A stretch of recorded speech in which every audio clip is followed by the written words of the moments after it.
We're the fourth in a convoy of what looks to be about 4 pickup trucks, all of them unmarked, no lights, no sirens, all the officers in plain clothes.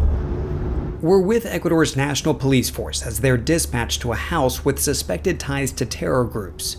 They won't tell us where exactly we're headed, and they ask us to blur their faces. It shows you the level of concern and fear that exists here right now. So we'll keep it vague. We're just outside Guayaquil, Ecuador's largest city, and headed into one of the most violent areas, Durán.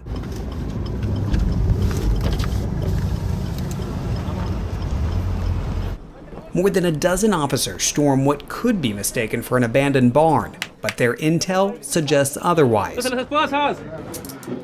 They cuff 2 men and search the high grass and weeds. On each corner, security cameras strategically positioned. Officers hack them down.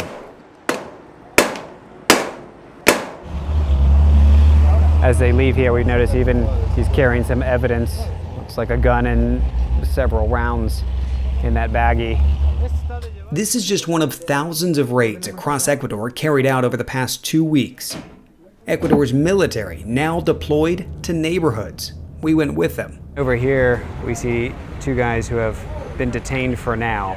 Officials arresting more than 3,000 people so far. Ecuador's latest surge in violence, sparked by the suspected prison escape of notorious gang leader José Adolfo Macías, known as Fito, reported missing from this massive prison compound on January 7th. If you look over here, this is where officials tell us Fito was being held, possibly is still being held. They really don't know. A top military commander telling me the prison system is rife with mismanagement and heavy gang influence.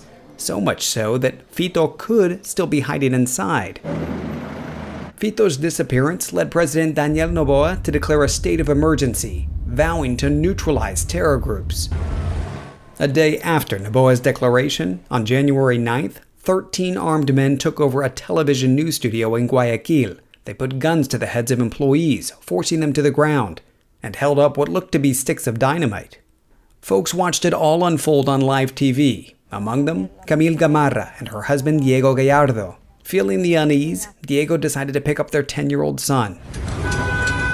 But minutes before reaching his school, someone opened fire on the streets. Diego stopped messaging Camille, who was frantically trying to call him. A police colonel eventually answered and told Camille Diego had been shot. Chaos rocked Ecuador that day, especially in Guayaquil, where barricades went up and streets shut down. This young girl, still in her school uniform, also hit by a stray bullet. The hospital later saying she survived thanks to a security guard who drove her to the emergency room.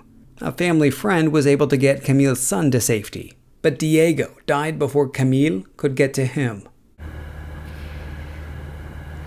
De no poder hacer nada, de quedarme sentada sin poder hacer nada.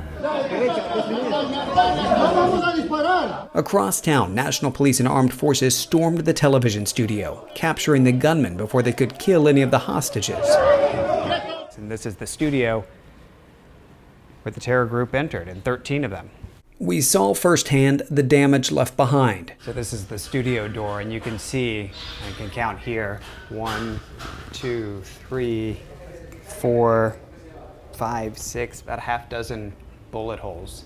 The day after our visit, in a brazen strike against the government, suspected gang members assassinated the prosecutor investigating that studio takeover. You can see he's pulling this car over right now. Police and military now stepping up their efforts, setting up random checkpoints. Every possible hiding place searched. I just saw one of the soldiers signaling to the other, look at his arm, look at his arm.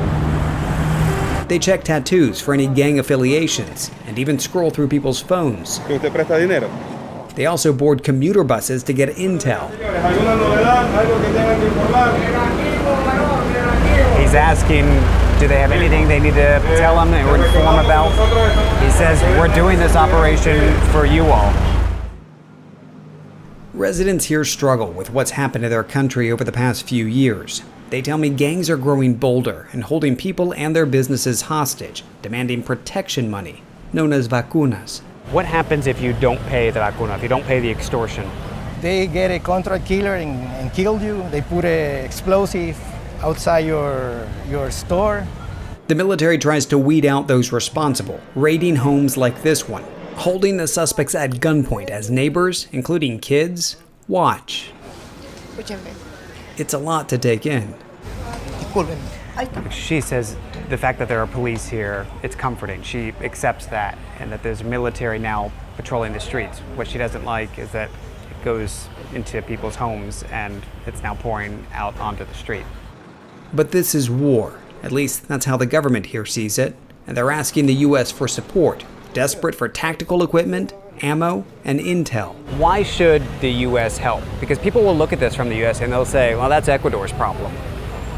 I mean, if you don't help us, probably you will see more people trying to cross the border, because these people is in the middle of gunfights on their neighborhoods. What would you do? Hey, you're not going to stay there. You don't want to stay there. Back on the front lines, after executing their raid, we're reminded of the fear instilled by these gangs, even among law enforcement.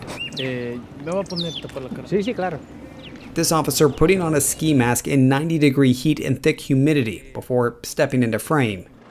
And yet, beneath those tactical layers, a soft spot. This soldier's not been home in a week, telling us the reason he's fighting is for his little girl. She wrote him a letter in English. I want you to know that everyone misses you here at home, and we want you to return safe and sound. And I ask you to help the country to be a better place. You are number one. David Culver, CNN, Guayaquil, Ecuador.